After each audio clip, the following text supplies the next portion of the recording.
Hey guys, இன்றைக்கி தமிழக அரசு போலீஸ் டிபார்ட்மெண்ட்டுக்கு பார்த்திங்கன்னா சில விதிமுறைகள் வந்துட்டு அவங்க இன்றைக்கி அனௌன்ஸ் பண்ணியிருக்காங்க. இந்த லாக்அப் டெத் கேஸ் வந்துட்டு மிகப்பெரிய ஒரு இஷ்யூவாக வந்துட்டு மாறுச்சு. அது மட்டும் இல்லாமல் கடந்த 10 இயர்ஸ் இல்லைங்க, கிட்டத்தட்ட 33 லாக்அப் டெத் வந்துட்டு நடந்திருக்கு அப்படிங்கிற ஒரு சர்வேவே வந்துட்டு இன்றைக்கி கோர்ட்டில் வந்துட்டு அட்வொகேட்ஸ் வந்துட்டு வச்சுருக்காங்க. ஸோ இது எல்லாத்தையும் தவிர்க்கணும் அப்படிங்கிறதுக்காக தமிழக அரசு வந்துட்டு சில விதிமுறைகள் வந்துட்டு போலீஸ் டிபார்ட்மெண்ட் வந்துட்டு சொல்லியிருக்காங்க. ஸோ இது சொன்னது மட்டும் இல்லாமல் இது கண்டிப்பாக அவங்க ஃபாலோ பண்ணணும் அப்படிங்கிற ஒரு ஆர்டர் வந்துட்டு அவங்க பாஸ் பண்ணியிருக்காங்க. ஸோ இன்றைக்கி அது என்னென்ன விதிமுறைகள் அப்படிங்கிறத வந்துட்டு இந்த வீடியோவில் நம்ம பார்த்துடலாம். ஸோ ஹே கைஸ், நம்ம வாங்க வீடியோக்குள்ளே போகலாம்.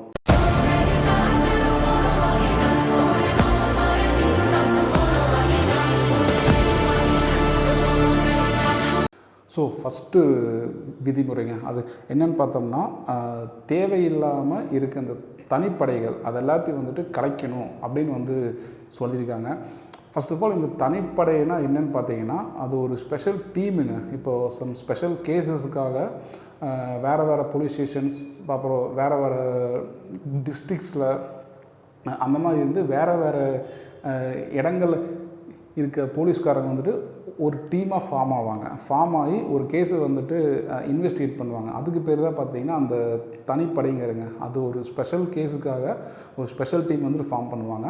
இப்போது அந்த மாதிரி அந்த கேஸ் சால்வ் ஆனதுக்கு அப்புறமும் சில தனிப்படைகள் வந்துட்டு இருக்கிறதா சொல்லப்படுது. ஸோ அந்த தேவையில்லாமல் இருக்க தனிப்படைகள் எல்லாத்தையுமே வந்துட்டு கலைக்கணும் அப்படிங்கிற மாதிரி சொல்லியிருக்காங்க. அதே மாதிரி இப்போது ஒரு கேஸுக்கு வந்துட்டு ஒரு தனிப்படை வந்துட்டு அமைச்சு தான் ஆகணும் அப்படிங்கிற ஒரு சூழ்நிலை வந்தால் மட்டும்தான் தனிப்படையை வந்துட்டு அமைக்கணும். அதே மாதிரி அது ப்ராப்பராக வந்துட்டு அந்த ஹையர் அஃபிஷியல்ஸ்கிட்ட வந்துட்டு கன்சர்ன் பண்ணிட்டு தான் அந்த ப்ராப்பராக தான் வந்துட்டு அந்த தனிப்படையை வந்துட்டு இதுக்கப்புறம் அமைக்கணும். ஸோ வந்துட்டு இப்போ இருக்க எல்லா தனிப்படைகளும் வந்துட்டு தேவையில்லாத தனிப்படைகள் எல்லாத்தையும் வந்துட்டு கலைச்சிருங்க. அதே மாதிரி அதில் இருக்க அந்த ஆஃபீஸர்ஸ் எல்லாத்தையுமே பார்த்தீங்கன்னா அவங்கவுங்க ஸ்டேஷனுக்கு போயிட்டு ஒர்க் பண்ண சொல்லுங்கள் அப்படின்னு சொல்லி அறிவிச்சிருக்காங்க. ஸோ இப்போ செகண்ட் ரூலுங்க என்னென்னு பார்த்தீங்கன்னா, இப்போ போலீஸ் ஸ்டேஷனுக்கு கம்ப்ளைண்ட் பண்ண யாராவது வர்றாங்கன்னா அவங்களுக்கு வந்து உடனடியாக வந்துட்டு ரெஸ்பாண்ட் பண்ணணும் அப்படிங்கிற விஷயத்த சொல்லியிருக்காங்க. அது மட்டும் இல்லாமல் இப்போது போலீஸ் ஸ்டேஷன்லேங்க அந்த கம்ப்ளைண்ட் வந்துட்டு 2 விதமாக வந்துட்டு ஃபைல் பண்ணுறாங்க. ஒன்று வந்துட்டு சிஎஸ்ஆர், இன்னொன்று வந்துட்டு எஃப்ஐஆர்ன்ட்டுங்க. அப்போது ஒருத்தங்க கம்ப்ளைண்ட் தர போடுறாங்கன்னா அந்த கம்ப்ளைண்ட் வந்துட்டு எந்த பேசிஸில் எதுக்கு கீழே வந்து அதை ஃபைல் பண்ணுமோ, ஒன்று சிஎஸ்ஆரில் அப்படி இல்லாட்டி எஃப்ஐஆரில். ஸோ எந்த பேசிஸில் அந்த கம்ப்ளைண்ட்டை ஃபைல் பண்ணுமோ அதை வந்து ஃபைல் பண்ணணும். அதே மாதிரி அந்த கம்ப்ளைண்ட் நம்ம எடுத்துக்கிறதுலையும் ஃபைல் பண்ணுறதுலையும் எந்த விதமான டிலே வந்துட்டு பண்ணக்கூடாது அப்படிங்கிற ஒரு விஷயத்தை வந்து இன்றைக்கி சொல்லியிருக்காங்க. அடுத்தது பார்த்திங்கன்னா, அந்த முக்கியமான பாதுகாப்பு பணிகள் அதில் வந்துட்டு பெண் போலீஸை வந்துட்டு அனுப்புறது வந்துட்டு தவிர்க்கணும். அதாவது சில முக்கியமான பாதுகாப்பு பணிகளில் பெண் போலீஸை வந்துட்டு அங்கே பாதுகாப்புக்கு அனுப்புறது வந்துட்டு தவிர்க்கணும். அதே மாதிரி இந்த ஆர்ப்பாட்டம்லாம் இருக்குல்லங்க, சில ஆர்ப்பாட்டம், போராட்டம், சில சாலை மறியலுக்கெல்லாம் வந்துட்டு பாதுகாப்பு பணியில் ஈடுபடுற போலீஸ் அதிகாரிகள் வந்துட்டு சரியான பயிற்சிகள், சரியான ட்ரைனிங் வந்துட்டு அவங்க பெற்றிருக்கணும். அந்த சரியாக ட்ரெயின் ஆனவங்களை மட்டும்தான் வந்துட்டு அந்த மாதிரி பணிகளுக்கு வந்துட்டு அனுப்பணும் அப்படிங்கிற ஒரு விஷயத்த சொல்லியிருக்காங்க. அதே மாதிரி லத்திங்க, அதாவது தேவையில்லாமல் எந்த ஒரு போலீஸும் பார்த்திங்கன்னா லத்தி வந்துட்டு யூஸ் பண்ண வேண்டாம். தேவைப்பட்டால் நீங்கள் யூஸ் பண்ணலாம், தேவையில்லாமல் யூஸ் பண்ணக்கூடாது அப்படிங்கிற ஒரு விஷயத்தையும் இன்றைக்கி சொல்லியிருக்காங்க. அப்புறம் பார்த்திங்கன்னா இந்த கிரிமினல் ஹிஸ்ட்ரி இருக்க கிரிமினல்ஸ் எல்லாம் இருக்காங்க இல்லைங்க, அவங்க ப்ளஸ் அப்புறம் சமூக விரோதிகள் அவங்க மேலே வந்துட்டு ஆக்ஷன் எடுக்கிறத வந்துட்டு தீவிரப்படுத்தணும்.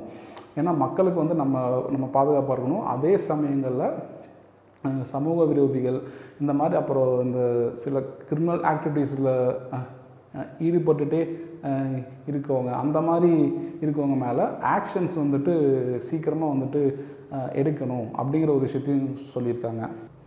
அடுத்தது பார்த்திங்கன்னா, அதாவதுங்க இப்போது ஒரு வழக்குனா அதில் வந்துட்டு ஃபஸ்ட்டு வந்து தண்டனை வாங்கி தரது தான் வந்துட்டு போலீஸ் வந்துட்டு அவங்களோட ஃபஸ்ட்டு ப்ரையாரிட்டியாக வந்துட்டு இருக்கணும்.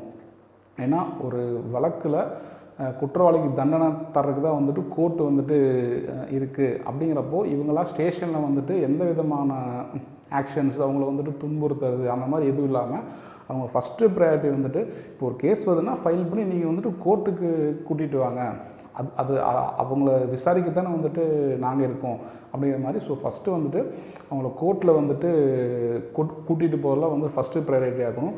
அதே மாதிரி சுய ஒழுக்கங்க. இப்போது மேல் அதிகாரியில் இருந்து கீழ் அதிகாரிகள் வரைக்கும் எல்லா போலீஸ்காரங்களுமே பார்த்திங்கன்னா சுய ஒழுங்கோடு வந்துட்டு அவங்க பணியாற்றணும்.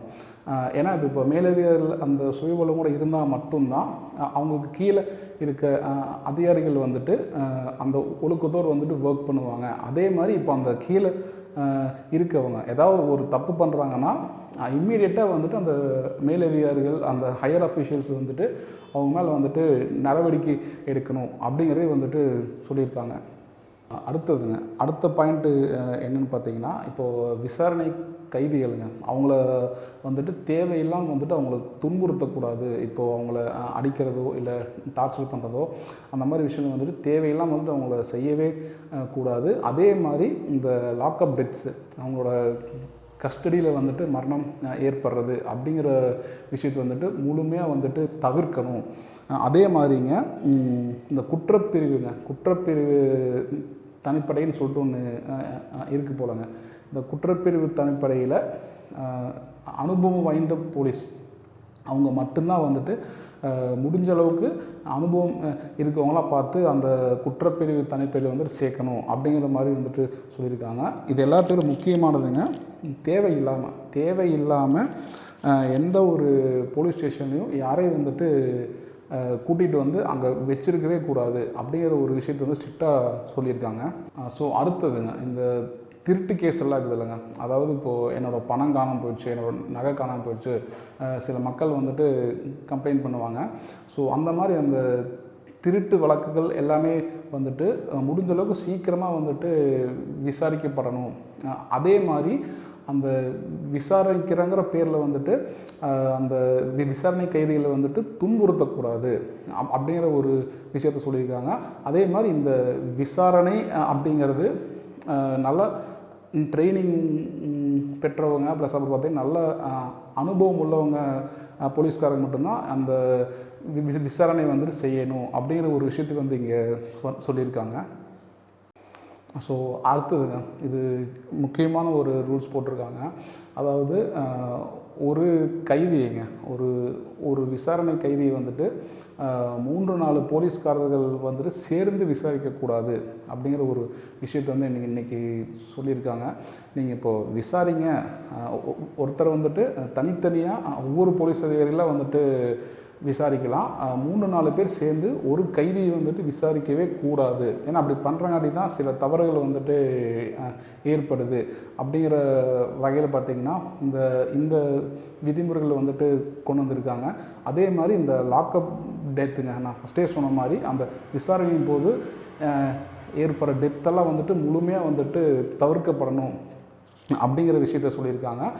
போலீஸ் ஸ்டேஷனில் பாலியல் ரீதியான துன்புறுத்தல்களாக வந்துட்டு எதுவுமே வந்துட்டு இருக்கவே கூடாது அப்படிங்கிறத வந்துட்டு ரொம்ப ஸ்ட்ரிக்டாக சொல்லியிருக்காங்க.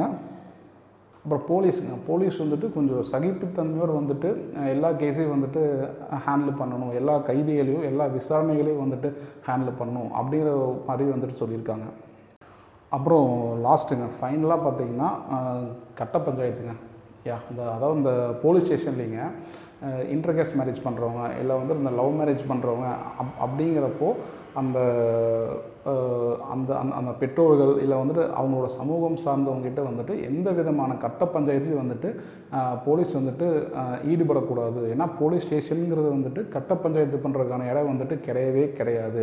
அவங்க வந்துட்டு மக்களுக்கு வந்துட்டு காவலாக தான் இருக்கணும். மற்றபடி இந்த மாதிரி இந்த கட்ட பஞ்சாயத்து செய்கிறது, ஒரு சமூகத்துக்கு சார்ந்து வந்துட்டு அவங்க சப்போர்ட் பண்ணுறது, அந்த மாதிரி எந்த விதமான ஆக்டிவிட்டீஸுமே வந்துட்டு இருக்கவே கூடாது அப்படின்னு சொல்லிக்கிறாங்க. அதே மாதிரி பெண்கள் குழந்தைகள் அவங்க சம்மந்தமான ஏதாவது இப்போ ஒரு கேஸ் வந்துட்டு வருது அப்படின்னா அந்த கேஸை வந்துட்டு முடிஞ்ச அளவுக்கு சால்வ் பண்ணணும்.